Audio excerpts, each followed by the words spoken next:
Sebam enyo de ni bia sekutu sebam yen mwachigu ho sekutu sebam midian gogofu sewa sekutu sebam DL kase body hinta no no ne pa hontoma DL News.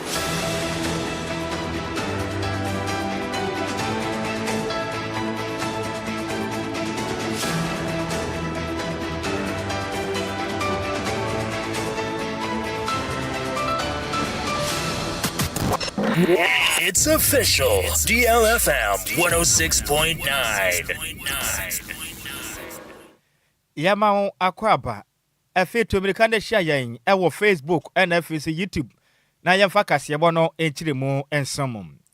Yensha kasebo na se enfemfiri awrehosemu em. Nemfa nkopie mu ewo finfin mantemu Central Region.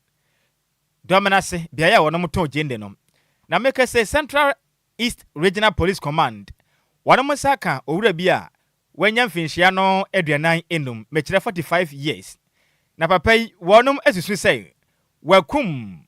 mami bia no so wanya mfinhia no aduanum ede krom ewo bia ya wonum ton gene ewo domenase eno egogomua east mensenem ewo finfin mantemum no dansini a ohun de esi nyina no emra a woche mre na one de kasebo twetwen kombo no ana wo kire mi sei asam nyina ne sei Mami bi ono no wanya mfinhia be ya aduonum de kro no. Mami no ne ba na wonom ya edidi nkoma wo fon so sam. Ne de mama ne ka kire ne ba no wo fon so ane sei. Obi mre obi nyeme ne de aduro de atetere ma ya den. Eno apɛ ne kɔ no ekateye. Entoma ntehwe bio. Na nka ne nyina kire mu sei. Opani a ono wadi mfinhia ne be ya aduananum de kwei. Na opese one mami etumi di empamu agro. Ene ensehum sewom dwumadie ya na maame no aman ho kwan ana bepa ya nte ase no wura ebeto dwa sei wanya mfinhia duanan enum di kwei no maame ananko opese one ne da no edian beto dwa no eye habiba na omu kire mi sei obo no homoden ye de obeya bia oye bia na so amfa na nka ne kire mu a maame no ye obi ono je sei wabo no homoden a akwakoto fresh cow milk papa ewo chesene shop be ho no mo anche ho no ba bia wo kram na semoi ekokosi ye na mena asem ne ba ne sape na ne baba ma na one ne maame twetwe nkomo ewo phone so no efra de hia wono mo genefo no ka kira wo say in fact na one ne maame di nkomo na nkomo na kire no ne maame kire mse ba bi ogina sese no onyina ye na ohunu say ekọ no aka tenti no onte ase wo mo mmode yankwa hwe de ase fi se de ekoso no odwene ho a onte ase kram na no enam potem ho no mofo bo modin ade twi bo modin akọhwe maame akiri kwan hwehwe na wode mu hono na no no mo hu so owura bikita nkrante ena nyasem kuma yi wan pa twa ha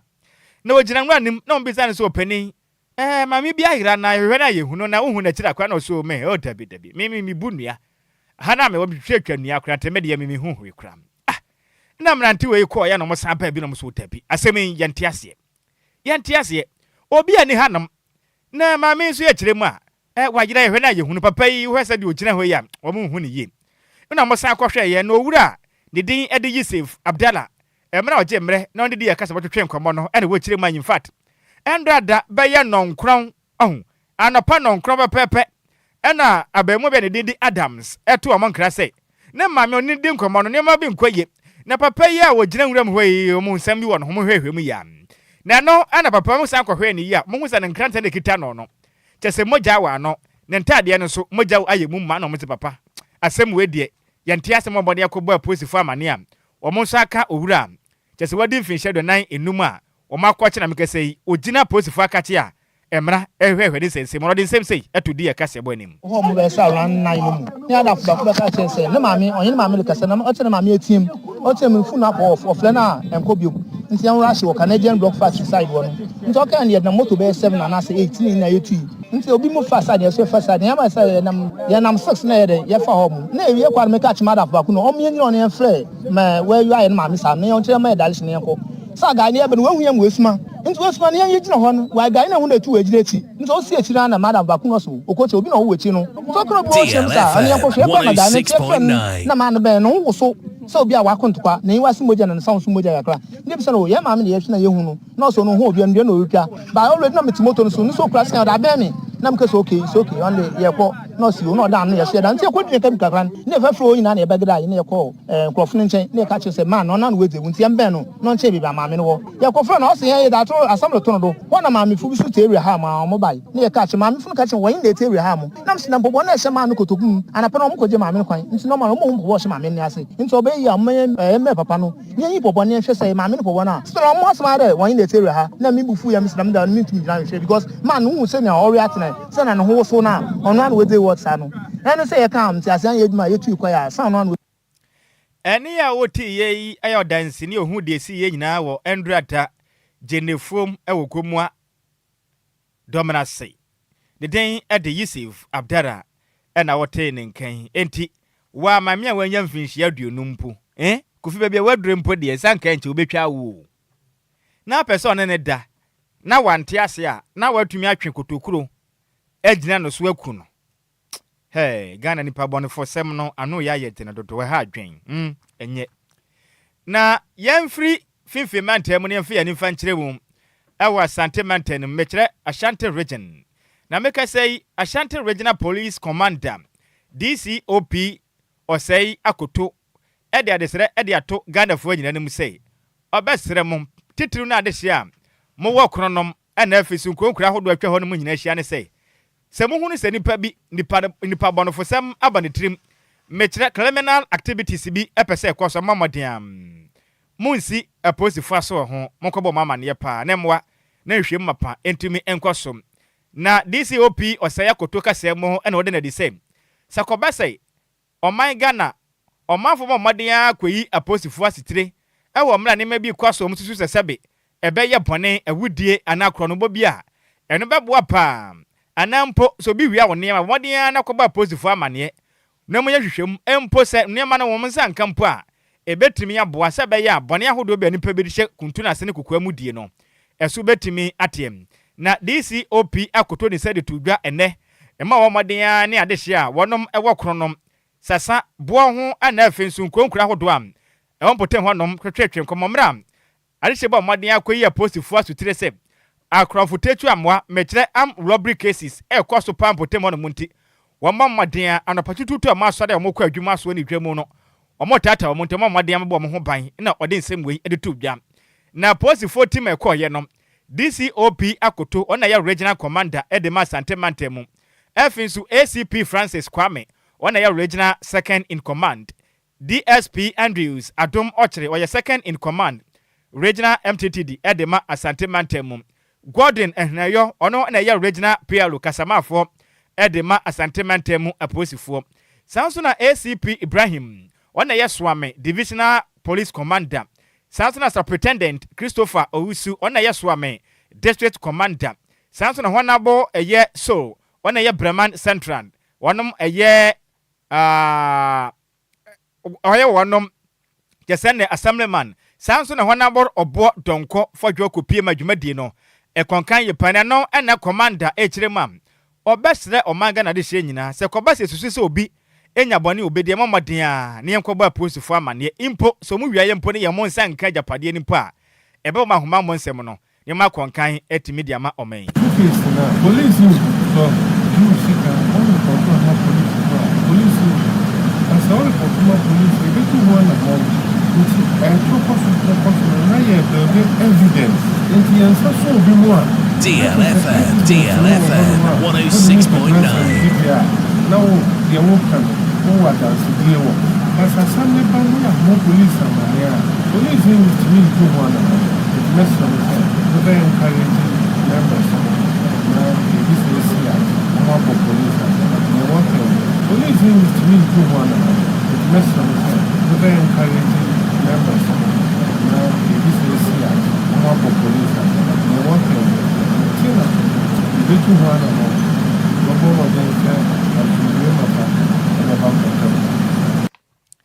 Eni a wuti ono bowura mu awa Asante Mountain ni mu a ono na ya Asante Mountain mu nyina posi sahene didin edi DCOP osei akoto na mani boyi ya mani boni Samuel Ofolibuaten ene difiri Asante Mountain mu ebesom yen na yankwaso anyina mu awa Asante Mountain mu ensensemu na yɛn nyina yɛnim sɛ ɔmanga na yɛtim sisi no adeɛ baako a ɛtete nipa wɔ manyim na akɔnabadie ho sɛnsɛm kwasi boni bɛka ne sɛ transport sɛ wopɛ hyɛn de akɔ adwuma soɔ na wakɔ adwuma apɔn na wopɛ hyɛn akɔ fie no ɛho sɛnsɛm na akɔyɛ boakye bidin na ne nyinaa ne sɛ ahyɛnkafo a wɔnom ɛwɔ ɔman Ghana mu titiriw ne troski trɔtrɔfoɔ no ɛnea edura no papa amanfoɔ ɛpɛ ahyɛn ɛkɔ adwuma ɛwɔ bo a wɔnom agye saa nso ɛna sɛ enipa apɔn adwuma na wɔkɔ fie numere no nso a ɛwɔ bo ahyɛnkafoɔ yi bi agye na nam saa sɛnsɛm no nti ɔman Ghana ɛnea posifoɔ ɛna ahyɛnkafoɔ nkɔmɔ kopi na ɛbɔ adwumaden sɛ ɔmbɛtumi ahwɛ sɛ bɛyɛ a saa korɔ no sika a ahyɛnkafoɔ bi ɛde sisi aposif ɛde sisi ɛma Ghana de hyia wɔnom ɛfo hyɛn no gifiri ɔmo nsɛm no ɛtɔ bɛtumi atwa ne sɛnte no ayɛ Ashanti Regional Joint Security Task Force abɔ mmɔden agye dwumadie bi a in fact akɔnkan yɛ pɔm abɔ mmɔden atuma akyekye ahyɛnkafoɔ no bi a wɔnom agyegye sika ahodoɔ bi a ɛmfa mmara kwan so ɔmogye sabi nipa ahodoɔ a wɔnom ɛkɔ adwuma na watumi agye ne sɛ sika no yɛmanim no kure mu kyerɛ mu a ɛnkɔnkan na asɛm wɔ yi asi yɛm ɛwɔ kagyetia santase kwantempɔn no so a na nya asɛm kuma koram de badwumadi a ɔmodi yɛ na mpanifoɔ pɛ sɛ ɔmbɔ mmɔden na ɔmɔboa na ahyɛnkafoɔ a mofa koti kwan so ɛgyegye passengers sika bi ɛmfa mmara kwan so no ɛtoɔ bɛtumi atwa na ɔpanipɔ no nada ɔda task force na no mekyerɛ commander Mr. Alfred ɛde kɔkɔbɔ ɛde abɔ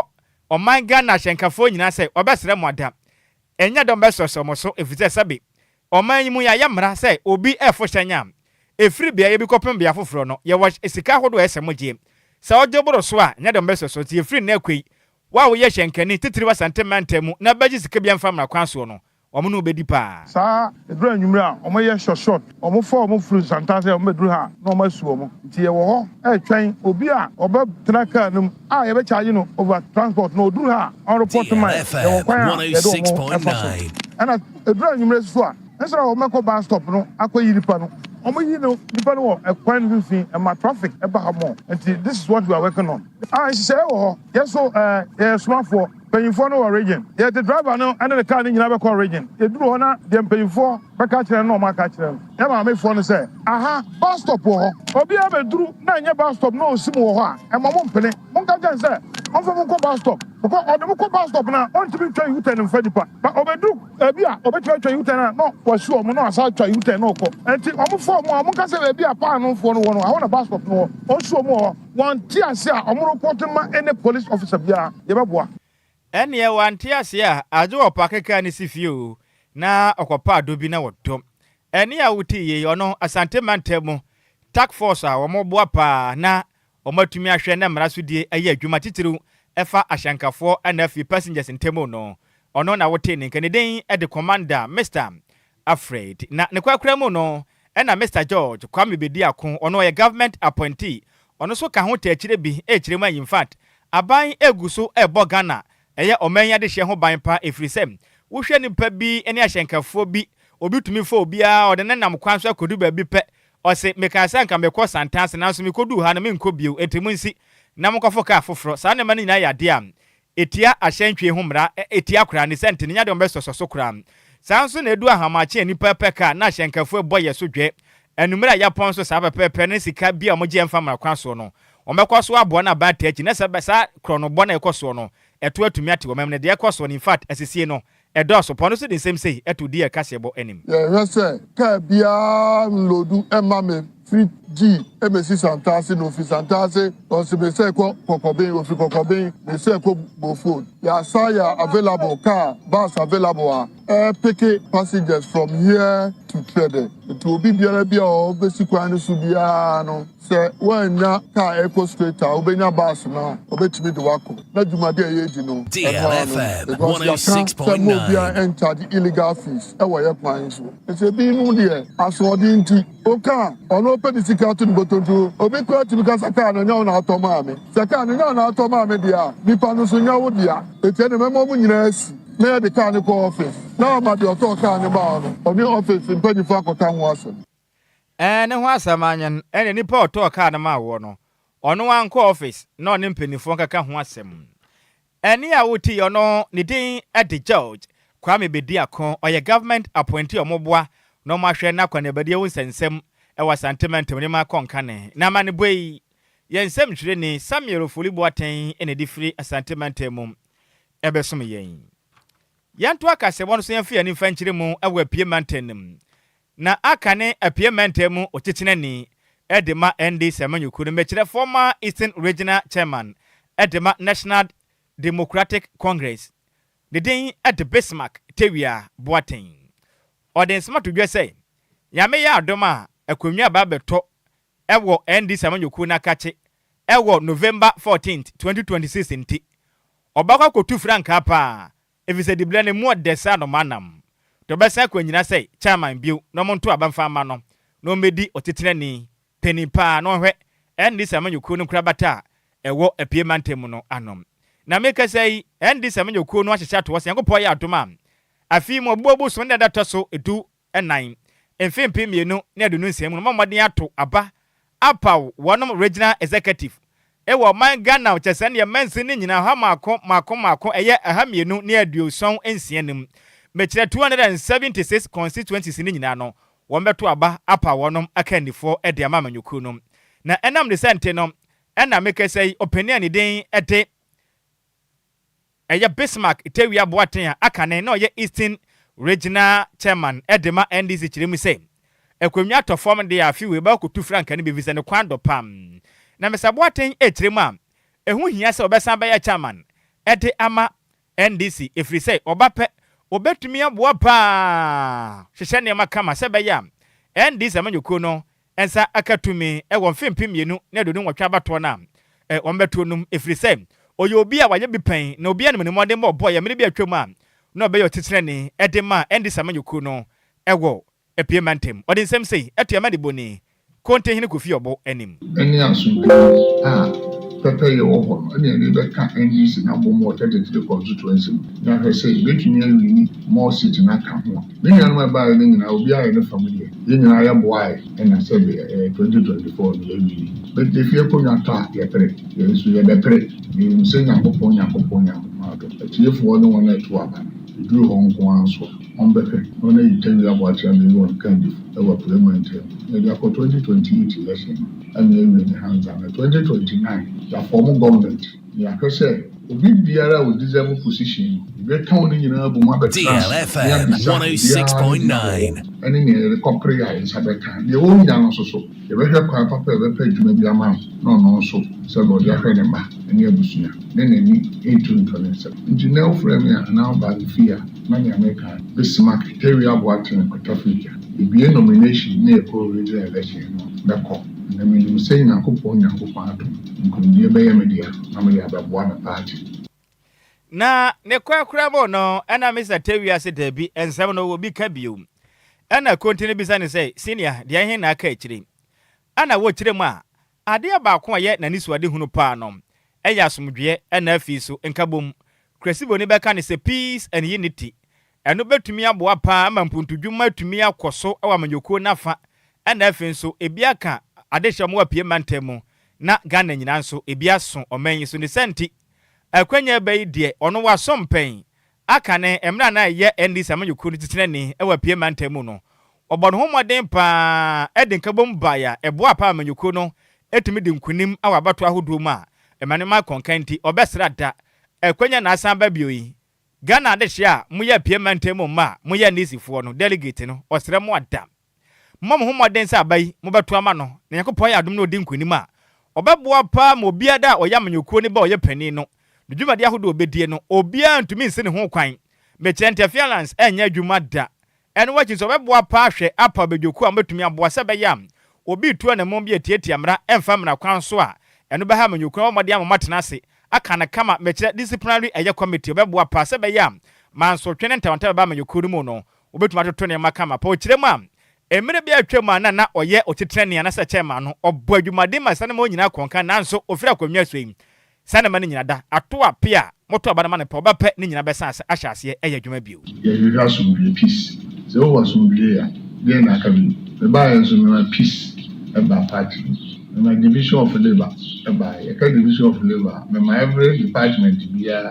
organizer enejuma organizer enejuma secretariat and secretary enejuma the election directors enejuma community enejuma the division of labor be na kwa enejuma my office in the 24/7. Cleaners here on Ejuma. Everybody here in Ejuma. Constituency need to approve Mushe will be a program or there were conflict resolution committee, yes, there were discipline committee, yes, there were copted, yes, DLFM 106.9. 2020, copted the went to my head. Discipline committee went to me again. Council of Elders went to my head. Now, all currently, discipline committee, no, copted went to my head. Council of State to crown, no. The man constitution no mere the Germany follow the process. When you get Germany. So I never will soon have been a camp on my party in Sujana. As I said, you say, we are born a referred to the discipline committee. You say, you are copted the trade that come on the phone on the constitution in the country. Independent no more on the council only 2 of them. And then in any Ning na me buy and we follow constitution in our paper. Yet to sum sir assembly constituency. Now we delegation among a compensation near the wabre wo away area. Na me yin na ye from the emia can say obi biara ni wa won ni vision. You can vision. I say we have vision because the vision e be in the say I can say o man pani e ba yo say reset Ghana anambo e ba reset Ghana.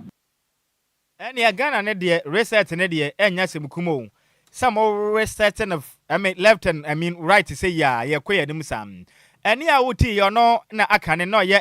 payment mu titinani edema NDC amanyuku no. Ne den ade. Mr. Bismarck Tewia Boateng na mane boy yensem twire ni. Kontini Kofi Obo ene di free payment mu ebesom ye we. Yenyina we na dwentana mode aba no yemmo no po na yenkenkan emfanso mo na me wafa se wana bo franka mankwa na wase ohwe live edi free tema GTP na wase in fact mo bo adwumaden yi pa no kirema wase just began Dr. Baumia obebo adwumaden ahwe pam bibia tumya konkan na nkunumdi aba de ama MPP amanyuku no ewo mfempem ye na de no nwotwe abato no Kobia Samodi Abana was Ghana, they kill people with so much ease. Hey, Yango Ponko swear who addition or marshal monk when any pana will kuno, who ne bush and mobopa, or say good afternoon, senior. Case with the more the portion life, 83, a year 5th Avenue, Cantonment, Medas and Wafa say. Na Barbara Quantin, the Abana was so enjoying Casabona life, free of one say, Nanjaka, Siancomo Nabo, Ibrahim, Isaac, DCE, at the Manchuman Punia Sansona. Sweet Elizabeth Diabano was so how amazing Uncle Sam. In fact, Naniji DLFM kasi one hopa. Lumba supo a smooth. Sweet bet in the Lebanon zone form. Na senior man Bemo Boada Charles Mante Diabano say. In fact, or say Ghana they say you dear. Yani Yankasa mama so prane can a gary and say shiri. Hey! Yani who problem pa. The citizens have become equally corrupt. We are our own problem and we will lead us nowhere. Aha. Na say, yana who how no so yani ade aka ye ho no emfa ye nko ba bia. Ye be kwaso abre service ye ho atamfo. Ye no ye home. Senior man Charles Mante US Ohio. Senior, ya mention our person we wadwane ye. Na Boateng some de aba na say best news ever. Listen to great Chairman Osama CEO Edema NYC Hotel Manso Equity so me wafa asem da asenya menhira opi kasi ebone ye de si na sa ye bekọ ne yesra Yankopon ya adoma e kira no patututu na DLFM ya pagya mfide ni nyina kopie mo tema ya dwumade ahodo ni nyina eba enti kire wotema Yankopon ya adoma e kira no pa kopema nimre ni nyina dwumade ni nyina eba so hia yen na dwumade yeso nko sa no eye Nyum bekwaso, asa bekwaso, ene ya hwe tenatade ya bekwaso na nya semkuma. Frame condoms, ana afenso chrome pap, ana sound masters na se dwumade wo yasene. Enyi hu frame na kyena yen kwahiem e wotema. Eho be de pam. Kasebo ne musamufo ne ya mace, mebel antwene se mu edema yen. Champion tele de kopie mu e wo Facebook, ana afenso yiti makasebo no. Wenya bi ehwe yen. DJs gibi echinchim efreni fruma esom ye say technical producer. Okay, can you make a contract of a no? A dear Majeso, a yofa. Or see a dear dwarf at Nhyiraba Kwadwo Sammy B. Mesaswa. Nana do a seki in a palm for a better say. Eddie dear, you may dear no. Abesamo, and check a sian come on. Me wafa see a woodin, Edit Benedicta, or Lajo. to be nkonya menhira wa wie san so na me boss ke na ono no ogwo Kofi me senior man me soforiata adenta container ewia ya chia no incoming MPP constituency chairman me soforiata ewia me chia pa na abusua ni nyina be chia chia eni abusua ni nyina ewia Nyankopɔn tena ni mfa nkyere mu nyina ye ma mu nyina mo eni tia adehye Midimafo, pokwase Maira Accra, Midimafo, pokwase